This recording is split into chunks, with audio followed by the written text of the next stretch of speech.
What is possible, and glad to see that this is a Nigerian-made electric car, and you can literally charge it anywhere. So I think it's a very, very fantastic innovation and fantastic product. And I can tell you because I drove it. Fantastic indeed, Mr. Vice President. Now, moving on, the World Bank says it will continue to partner Nigeria to see through reforms that would propel growth and development in the country. The financial institution also advised on deeper fiscal and monetary policy engagements targeted at uplifting the poor and reducing costs to free resources for development. Absorb the impact of that. And the immediate, most promising way of doing so would be to think about direct cash transfers not for everyone, but for the poorest Nigerians, the working class, low-income Nigerians who are feeling the pinch. Central Bank of Nigeria, CBN, says it will partner with its Gambian counterpart to strengthen macroeconomic policies and framework needed for development of the two countries. This was the fallout of a visit by delegation of Gambian Central Bank to CBN. I think we can share ideas, we can share about how we can help ourselves. And whether we like it or not, we must put our foot forward first to help our country before expecting others to come help us. And that is a mantra that our president has adopted, and that is what we are following through on. The recent investigative sitting by the House Other Committee on Status of the Nigerian Recovered Funds centered on whether or not the Office of a National Security Advisor should source money from the recovered funds and the recovery operation by the Nigeria Police Force. Okay, so why did you refund? Why we returned the money? Because that company, as at that time, was under investigation. So he said the fact that they are under investigation, that we should return the money back to the Treasury. And that was what happened. There will be transparency that will ensure that things that are wasted needs to be put together and turned into assets. The Nigeria Center for Disease Control, NCDC, has confirmed 17 new cases of COVID-19 in just 3 states in the country. The states are Lagos with 13 new cases, Rivers 3, and Gombe with just a new case. With this development, Nigeria now has 167,095 confirmed cases of COVID-19, out of which 163,483 patients were treated and discharged, while 2,117 deaths have been recorded so far. That's the morning news for now. Good morning, Nigeria. We'll continue in just a moment with Kirian and Yusuf after this break. Let's begin on the street of Lagos to find people that can sing. Let's give this show Voice of the Street. He like he done they talk too much. Small talk he done they talk. Sister, say. What happened? Oh boy, you don't do too talk. Small talk you don't do too talk. Badass. Since it hey, if you get money, come be you.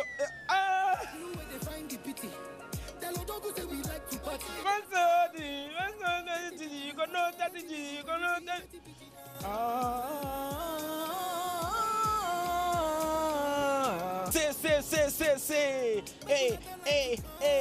To watch amazing performances, you guys should tune in to The Voice Nigeria, connected by Airtel. Airtel, the smartphone network. Hello, madam. Would you like to join us on this mission? Yes, but how? Just one question for you. How do you keep your toilet clean? I use regular detergent and bleach for washing and removing yellow stains. I have been using it for years. Oh, madam. The regular detergents and bleach are used for washing clothes. To disinfect your toilet properly, you need Harpic 10X. It is specially made for germs and stains remover. Harpic sticker formula settles on stains and gives 10 times better cleaning compared to regular detergents and bleach. Wow!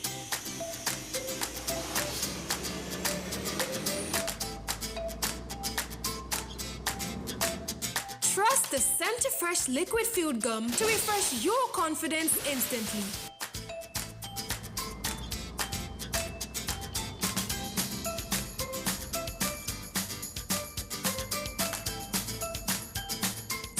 Fresh Liquid Field Gum. Trust the freshness. Revision classes on television for students in secondary schools in English and mathematics will commence on the NTA. The revision classes will transmit Mondays to Fridays from 5 p.m. to 5:30 p.m. on the network service of the NTA. This is organized in preparation for the various national examinations and orders. This is brought to you by the Federal Ministry of Education.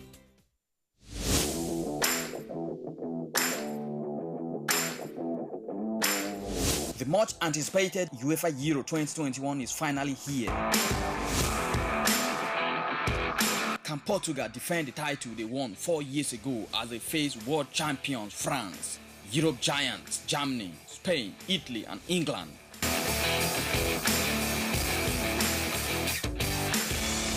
Catch all the action via live transmission, in-depth studio analysis, fixtures, results, updates, and lots more on NTA, Africa's largest TV network. For sponsorship and advert placement, contact Bola on 08037044286 or Idris on 08034633644. This broadcast is proudly brought to you by NTA in partnership with Media Business Solutions, MBS Sports.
Well, it's still good morning, Nigeria, on the network service of the NTA. Up next is the business news with Kule Adeye. Exhibitors at the ongoing Made in Nigeria Expo to mark Nigeria at 60 have expressed optimism that the country will experience unprecedented growth in the quest for local content development if more Nigerians patronize locally made goods and services. The expo, which is witnessing the display of various locally made products, continues till June 19 in Abuja. We don't have to patronize foreign products. We are rich now, our culture is rich, our land is blessed, so we need to start encouraging Nigerian grown products. These products can compete anywhere in the world. We have good packaging and the product inside, the content is superb, I'm sure of that. Most things are being imported because we feel we don't have capacity to carry out what we actually do.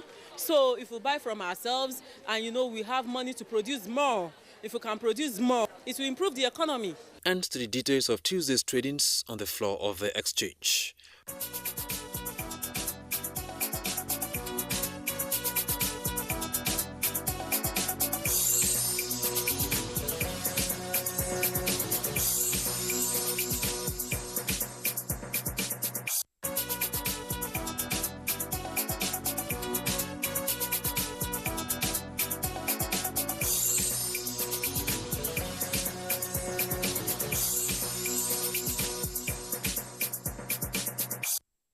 With business news, I'm Kunle Adeye. Thank you, Kunle, for that business package. Up ahead is newspaper review.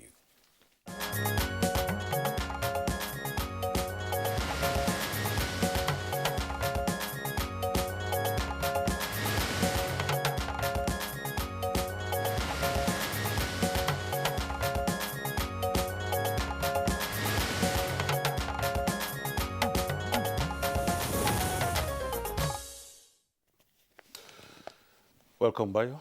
Thank you, Isuna. Good morning. Good morning, Kyria. Yeah, Bayo. It's good morning, to see you here again today. Yes. All right, now let's get started with the Nation newspaper. I guess you have the Punch there. Oh, yes. And let me get going with the newspaper, with the Nation here.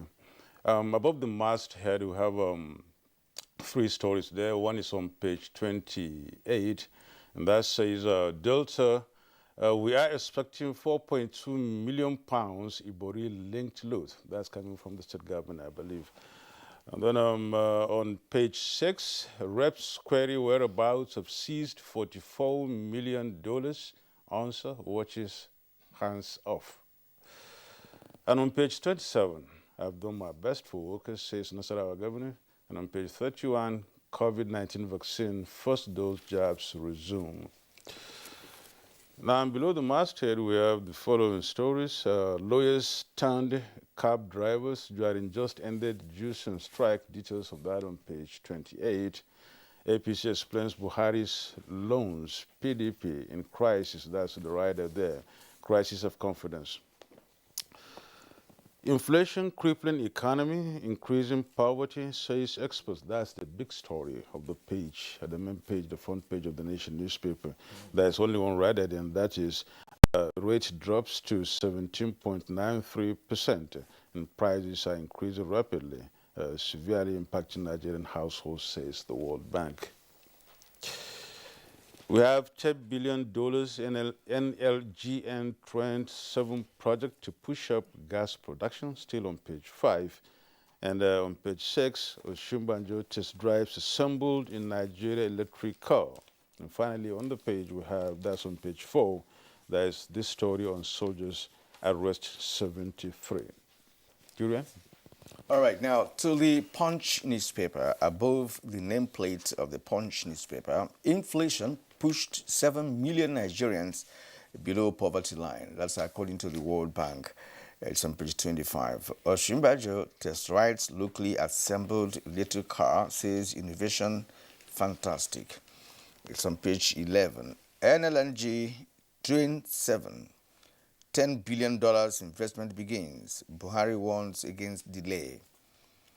Details of that story is on page 25. How Minister laundered $37 million through property deal. That's according to the EFCC chair. It's on page 11.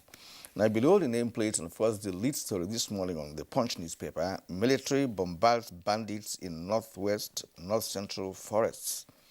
With 3 riders, NAF bombed, killed 500 cows, 200 missing in Nasarawa, alleges Mayor Tiala. Report of 1,000 cows killed unrealistic, according to NAF. Troops comb Katsina forest.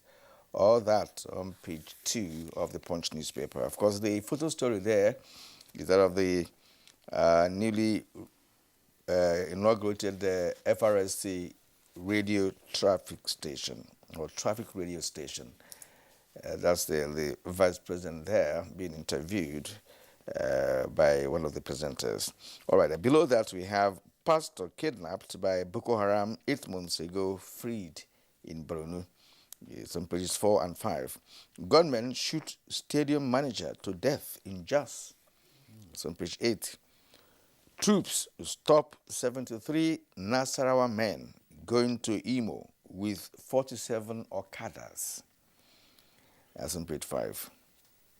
Other states frustrating our plans to reform our Almajiri system. That's on page 17. CEO absconds as Forex firm allegedly defrauds 52 investors of 122 million naira. It's also captured on pages 4 and 5. Niger community residents raise 5 million motorcycles, free leaders' wives. That's on page 5. Let's begin by now. Thank you. Let's start with the story from the Punch, where you talked about the Nigerian military and the police have taken the war to the hideouts of criminals, following the bombardment of bandits in their hideouts in the northwest, north central, and the northeast. This crackdown was ordered by President Muhammadu Buhari so that terrorists harassing farmers can be taken care of, so that farmers can begin to go to their farms. The Punch says that the army, the air force, and the police have attacked hideouts in Asari, Safana, Matazu, and troops of Operation Wildstroke are also flushing out armed headers and militia from hideouts in Benue, Nasarawa State. The operations in Sankera area, this is an area in Benue State, has now ensured that farmers can return home and begin to go back to their farms. There have been claims of the Cattle Breeders Association of Nigeria that there have been bombardments that have killed their cows.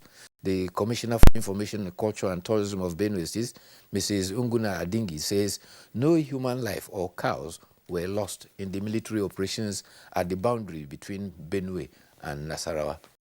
Meanwhile, the National Bureau of Statistics says inflation dropped by 0.19% in the month of May 2021, dropping from 18.2% of April to 17.93%. Urban inflation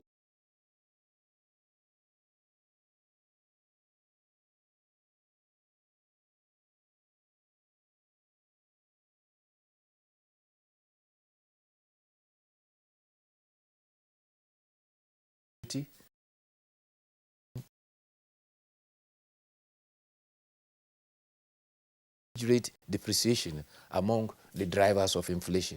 And he says that to tackle inflation, there's a need to fix the supply side and the challenges identified so that we can rein in also fiscal deficit.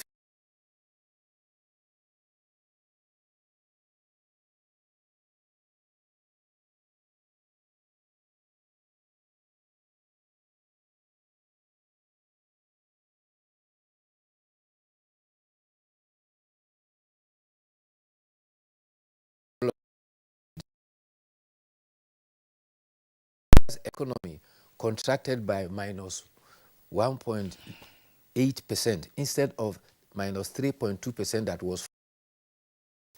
He identified measures taken by the government to protect the economy against the much dreaded having worked and reduced the impact.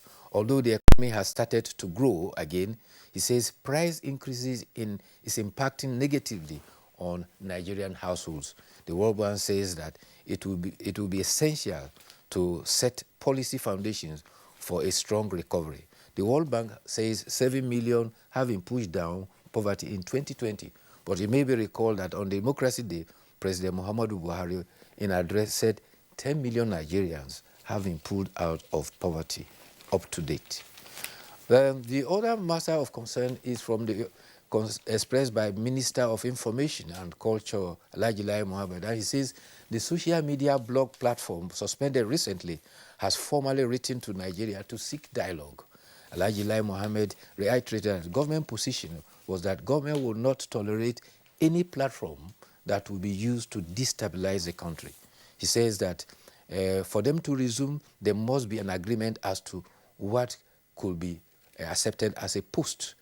All such other social media platforms must also register in Nigeria as an entity licensed by the National Broadcasting Commission, and they will be guided by the rules of licensing, and they will also pay taxes to Nigeria. The minister stressed that the regulation of the social media has become a practice that most countries are now waking up to. He cited instances that in France, an online was fined 200 million euros for violating online advertisement. And the United Kingdom, there is also an initiative to impose fine on online media for any abuses. Some nations that have done such include Singapore, Algeria, Pakistan, Turkey, and Australia. Professor Yemi Osibaju has described the Made in Nigeria electric car as fantastic. He drove the locally assembled electric car named Kona at the Eagle Square yesterday. He says that it was a very good drive. I am glad that this is assembled in Nigeria. You can charge it anywhere. I think it's a very fantastic innovation, fantastic product, and I can tell because I just drove it. The Minister of Trade and Industry, Otumba Niyi Adebayo, and the Director General of Nigeria Automotive Development Council, Jelani Aliu, were in attendance. But there have been reactions. Trust Nigerians. Some say says that while it is a great innovation, I suggest mass production of such vehicles. Another said, is it a good business idea to jettison the use of petrol vehicles when our main source of revenue is crude oil?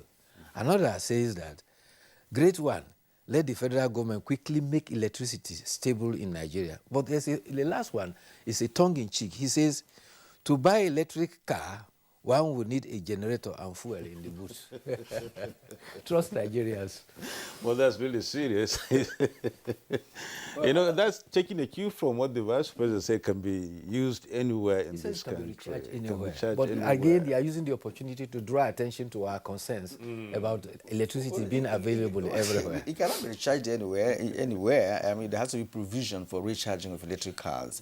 In other climes, there are designated points, for recharging. And this is another technology all the same, for you to be able to recharge the car that can take you to a longer distance. Because, of course, when you recharge and what to recharge discharges, then, of course, the car stops. All right, it's not like fuel. So you need to recharge at certain points, across the nation. That's how it's made elsewhere. There are points, recharging points, right? So if you're making like filling stations, exactly like filling stations. But the Vice President say by the time there is mass production, there will be charging points across in anticipation. You recall that there was a launch whereby there was a conversion of petrol cars to gas-using cars, and so that you can have cars that can be using petrol and gas as alternative sources of revenue, energy. This time around now, you have these electric cars. By the time they are mass-produced, there will be charging points across the nation as a commercial sales point. That so if, all those. But trust Nigerians. If power is guaranteed, well, yes. If there's outage of power, you will be able to recharge. Because and that is what the Nigerians are reacting about. But whatever it is, it's just borrowing the Vice President's statement. It's a fantastic innovation, and that's a good one, really, coming from Nigeria and having to really join the league of countries that are, having electric cars. That's a good innovation. That's really great. That's the fact that it's an assemblage. And, assemblage and cost-effective production so that it is affordable. But there's no taking it away from Nigerians. Just only last week, there was also the Made in Nigeria cell phone, you remember? That was presented to the President Muhammadu Buhari. So, if we put our noses to the grinding stone, we can be very innovative. You can get them back. Remember in those days, 80s and before 80s, there were so many assembly plants in Nigeria. Lagos, Kano, Bauchi, Kaduna, all these cars we rode in Nigeria were assembled in this country. But over the years, they disappeared. Volkswagen in Lagos, Steyr in Bauchi. Yes. And Anamco, was it Anamco in Anambra? Yes. All right. If that had been sustained, by now our people would have started the remanufacturing of cars by themselves. Because when you assemble, you're able to study the components, the parts of the cars. And of course, if Ajukuta has taken place, was also working, that would have also assisted Nigeria in terms of fabricating or molding some of the car engine parts, like piston and rings, metal, and what have you. These are the real components of an engine of a car. Right? So yes, I agree with you. You see, when you assemble, you import what is called CKD. Component parts is imported, then you assemble them here. But even when we were assembling auto in Nigeria, part of the program was that some of the parts, like the glass, some flat sheet metal, will be produced locally from Ajaokuta. But unfortunately, those did not quite materialize. But a lot of the plastics components were also byproducts from our petrochemical industry. Roadside mechanics also assemble. They do your engine. They can rework your engine. They can overhaul your engine. Even the one we call panel beaters, they can assemble a car anywhere, any day, anytime. Because of course they already have an understanding of the parts of cars. The panel beaters, for instance, for the body of the car, and for the engine. The roadside mechanics can do anything with the engine in terms of assemblage, in terms of dismantling. And of course, trust Nigerians now. We are good at almost everything, just for us to harness or for the government to harness that, and let's get going. All the same, now we thank you so much, Adebayo, for coming on this program this morning. Tomorrow is going to be another day. You're watching Good Morning Nigeria. We're reaching you from the Nigerian Television Authority, and we'll now take a break. The program continues in a while. Stay with us. As Oni of Ife, as someone who cares about the well-being and safety of our people, it's time for each and every one of us to realize that COVID-19 is real and it has killed millions of people around the world. Scientists have developed this vaccine. The vaccine is safe for everyone and it contains no microchip, nor can it alter our DNA. However, we must continue to stay safe and stay clean, wear face masks, clean our hands on a regular basis, and try as much as possible to avoid a very large crowd and gathering. For those who choose to be vaccinated, it will go a long way in protecting yourself and your loved ones from COVID-19. Nigerian youths are about the greatest asset the country has at the moment. It is therefore not surprising that the administration of President Muhammadu Buhari is strategically responding to the yearnings of the youth through multiple projects and programs. Youth Entrepreneurship Support Years by Bank of Industry, the Youth Investment Fund by the CBN, and several other conditional cash transfer programs. Recruitment of 774,000 social workers, majority of whom are youths, and so many other projects that are beneficial to youths directly or indirectly. If the administration can do all this, definitely with a degree of patience and time, it can achieve more. Nigerian youths must come together to say no to terrorism, no to vandalism, and no to all disruptive tendencies. Hashtag Youth for Greater Nigeria. Pacifying the youths, unifying the nation.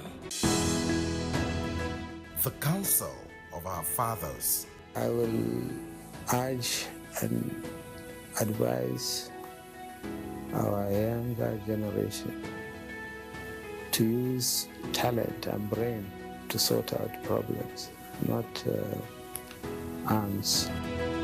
Nigerian youths, let's build our nation together.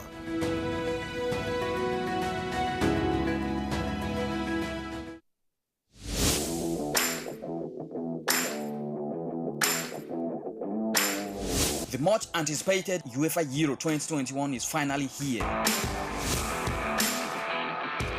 Can Portugal defend the title they won 4 years ago as they face world champions France, Europe giants Germany, Spain, Italy and England?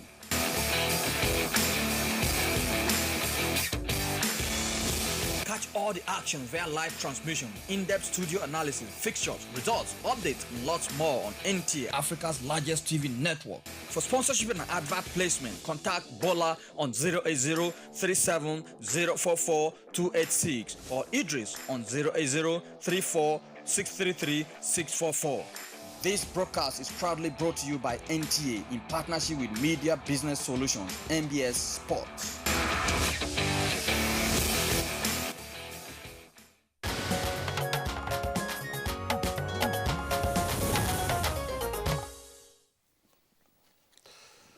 You're still watching Good Morning Nigeria, reaching you from the NTA. Our focus is on managing inflation in Nigeria, and as a prompt for our conversation this morning, here is a background report put together by Oyemi Ajayi.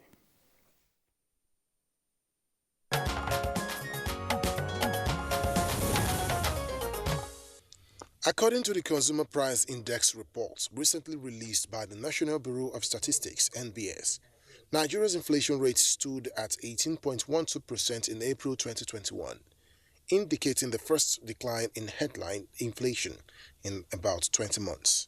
The inflation dropped by 1.01% in May to 17.93%.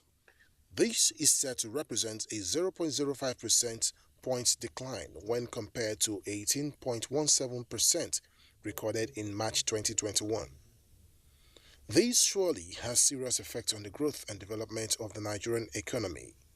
Price instability becomes inevitable, resulting to increase in food prices aside the reduction in the value of the naira currency, just to mention a few.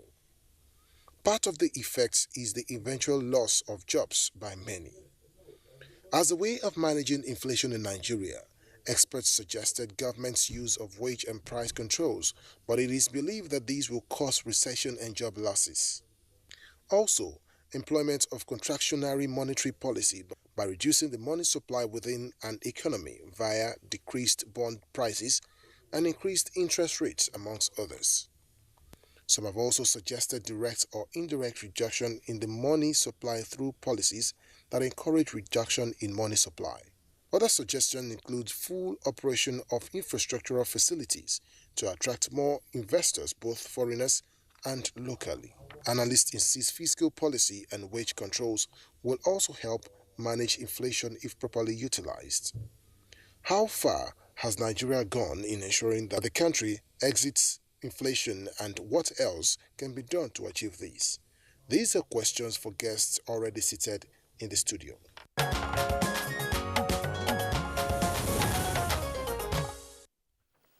And to discuss the topic, first let me introduce here in the studio Professor Ahmed Bawa Bello, a professor of accounting at Modibo Adamawa University, Yola. We're glad to have you this morning, sir. Good morning. It's a pleasure having me. All right. And also with us here in Abuja studio is a regular guest, Ni Akinsiju, investment and financial analyst. It's always a pleasure to have you. My pleasure as always. Thank you for having me. And also joining us via Zoom is Professor Ken Ife, a development economist. Thank you for joining us. He's joining us from... No, he's coming now. He's coming in. Professor, welcome. Thank you very much for inviting me. Thank you so much. Thank you so very much. Well, gentlemen, it's a pleasure indeed to have you join us this morning. And models of inflation have evolved over time. And economists like you have actually become more knowledgeable when it comes to the issue of inflation. In Nigeria here, monetary and fiscal policies plus other measures have been put in place to cushion the effect of inflation in the country. But first of all, let's begin with Ken Ife. How have these policies and measures impacted on the current inflationary pressure that we are currently experiencing in Nigeria? Well, what I would say is that the insecurity, the current level of insecurity in the country has overshadowed every other policy. And, people are not even patient. They don't want to listen to any other thing. It's just the pervasive impact of insecurity on all factors of production and all means of exchange. We've seen that. But when you come to the inflation itself, there are two areas that you look at in inflation. Money supply is traditionally always there to manage inflation. It's used to be the most. But in the context of what we are seeing in Nigeria today, there are very, very big questions about the extent to which monetary policy can actually deal with what we see to be largely structural issues. Now, let's unpack that.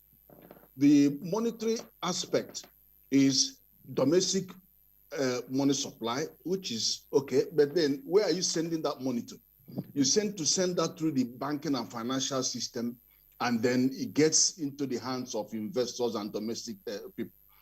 But over 100 million Nigerians are in poverty. Over 80 million are below poverty line. The banks are not actually lending to that real sector.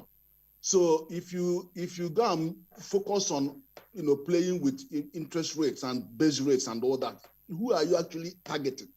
So I put that by the side. The other element of money supply that comes in is forex, foreign exchange supply into our system. Now, the factors that affect that are exogenous to our system. They have to do with the crude production volume, the crude price prevailing, and 90% of that forex are dependent on that crude. And we have very little control on that. And you can see what really happens once there's a shortage of forex. You can see people running to the other side to get money from black market, and then they import at high cost and they pass through straight away that inflation to the consumers. But that is not by any means the only issue. We have so many hostages to this fortune that we have look at importing petroleum products. Over 30% of that our receipt goes away again to go and transport it outside pay for it to be processed, and then come back here, and then you have subsidy on it. So you can see competition on that same forex that we have. Okay. Now come to the other side, structural factors. Agriculture is structural. And we know that when you look at the inflation aggregates, agriculture looms very large because over 23% is the farm produce element of it. Then you know that power is a very important structural element. The prices of power, the shortage of power, the damage it does to the industry, the input cost that it pushes up, and then not to talk of the tariff that's gone up. People are now seeing double the tariff on electricity. And these are people who are producing and providing services. They are seeing double an increase, 100% increase in their bills. Then, of course, you have other issues like exchange rate. I have mentioned the impact that it has on inflation. And then you also have transport costs, which is dependent on the rising cost of PMS. And the transport cost is just unacceptable. 20% of the input cost is transport. 30% of the input cost is power. So these are much more structural issues than monetary. So that's why I'm saying that we have to watch the limit of monetary policy in tackling the current inflation that we are having right now. Many thanks, Professor Kenife. The Buhari administration is one of the administrations that came in with not really having very good from the beginning to date. And of course, it's being compounded by, so many factors. He has mentioned some of them. And this includes the falling oil prices. And of course, you find the pandemic here. You find, the recessions, two of them that came in, were able to get out of it. And the insecurity, which is really hard, hitting hard on the economy.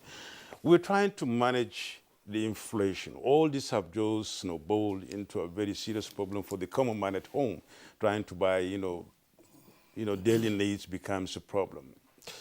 What, in your opinion, would be a major solution to this problem? Thank you very much. I think Prof. Ken had been able to highlight some of the issues, at play. But I think more than that is to zero in on the major driver of inflation, as it were, either historically or in contemporary times in Nigeria, is our food baskets. In 2019, it was estimated that household expenditure, food took about 56.6% of household expenditure. And the World Bank report recently estimated 60%, of food expenditure. So what that translates to is once the prices of foods are on the increase, inflation would also increase. So it's a direct relationship, as it were. So the whole focus will be on how to drive more food production, and of course, in doing that, you also see inflation falling. In the two consecutive figures we've had of inflation rate, April and May, we have seen a turn, in food inflation rate, from 22.93 thereabouts in March to 22.7 in April, and now 22.28 in what you call it in May. So with that, we are seeing a reflection of that movement, of that downward movement in the headline inflation, as it were, from the 18.17 to 18.12 and now to 17.93. It's principally driven, by the decline in food baskets. So what I'm saying essentially is there's now a need to seriously focus, on food production. That's the first and the last of it.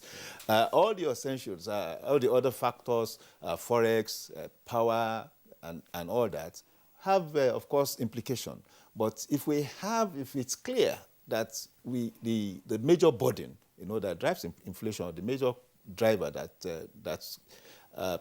that increases inflation rates is food, that is where we need to put attention. And to a large extent, at the federal government level, we have seen what the federal government is doing, the Ministry of Agriculture is doing, the central bank is doing with the anchor borrowers program and all that. And in fact, the protection policies of government, keeping imported foods away from Nigeria, and of course, trying to carry along the local farmers and all that.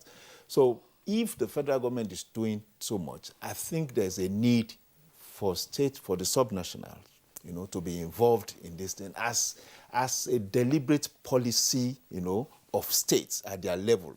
And then more than that, I think the local governments have been out of the loop, in the whole agricultural value chain, as it were.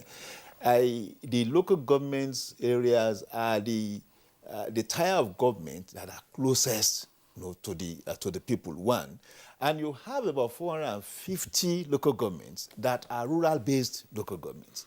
I think in whatever we are doing, there is a need to go through the local governments. There are agricultural departments in these local governments, and there are supervisors for agriculture too. But I wonder the kind of work they are doing, because we don't get to see what the local government is doing in the first time. In fact, that type of government, we have said it time and again, that is non-existent. And the truth is that until we structure either our political or economic or however structure we are looking at it, without the functionality of the local government, we will still be grasping, at non-issues. So in correcting what we have now, one, the focus, of course, must be on what to do to boost food production. And in doing that, the local government must be of essence. How do you want the states to come into this? So when we talk about the local government, well, of course, they're there, but they're still trying to get their feet, trying to get the independence they require and then have everything to them. So we can at least excuse them for a while. But the states, you mentioned them. And how do you want the states to come into this? Since the federal government is doing a lot through the CBN. Well, if the states are replicating what the federal government is doing, it would impact, of course, it will be at a lower level, but it will still impact the states. Don't forget that is the configuration, it's the collective of the state that makes the nation, So if you have the states doing these things at different levels,